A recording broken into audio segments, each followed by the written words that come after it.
So now some of you know that how to play, or you're learning how to play, Will the Circle Be Unbroken?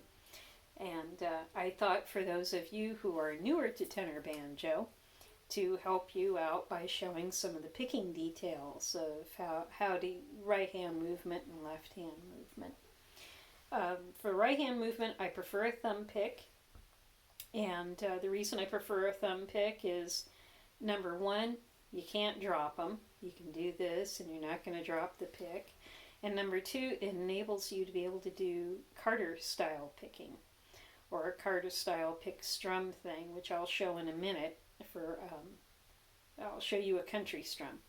But the pick I have is kind of a medium gauge. You don't want a real thin pick for tenor banjo, nor do you want a super heavy. I prefer a medium because it just gives a brighter tone.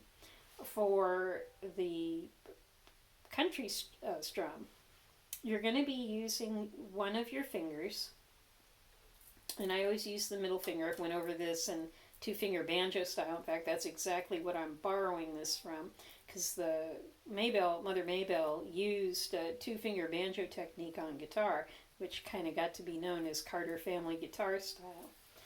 But this is going to enable you to strum down with your finger. So let me get on a C chord.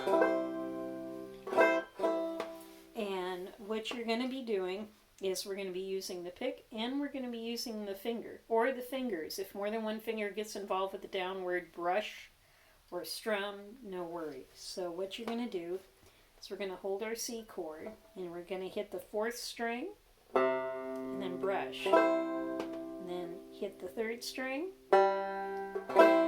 brush, and fourth,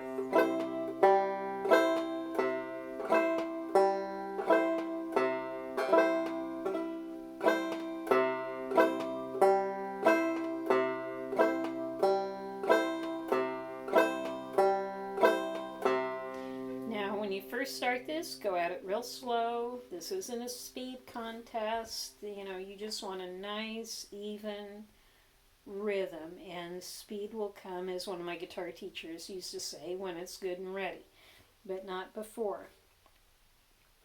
For picking melody on the tenor banjo, I have borrowed bluegrass technique from my 5-string banjo playing, and for bluegrass and country, I anchor my ring finger.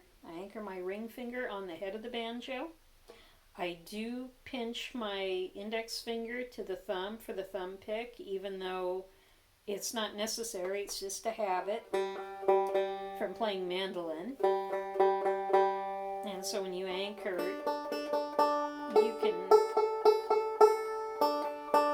kind of holds you.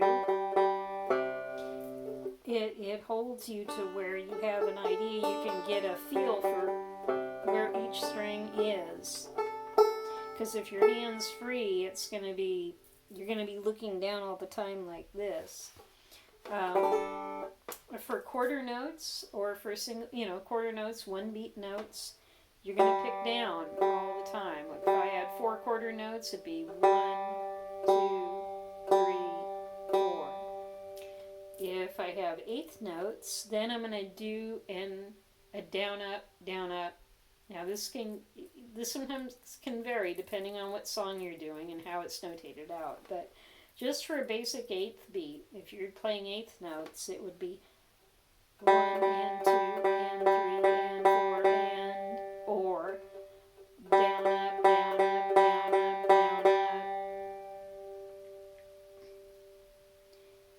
Now you can also, if you wanted to, going back, we'll do a G chord, you can also strum. If you use a plectrum, you'll wind up strumming like this, or you can do it with the thumb pick. Now to the left hand, what I want to go into with the left hand is the fingering, and if any of you have studied guitar, I'm going to turn a little bit. If any of you have studied guitar, you've probably heard of the 1 fret per finger, which I'm not going to put you through because it really doesn't work for this. Again, I'm borrowing from mandolin technique, and so it's going to be 1, your index finger on one, your middle finger on the second fret, your third finger on the third fret, slide the third finger to the fourth fret, and then your pinky on the fifth. And you would do that again on the third string. You go 1, 2, 3, 3, 4.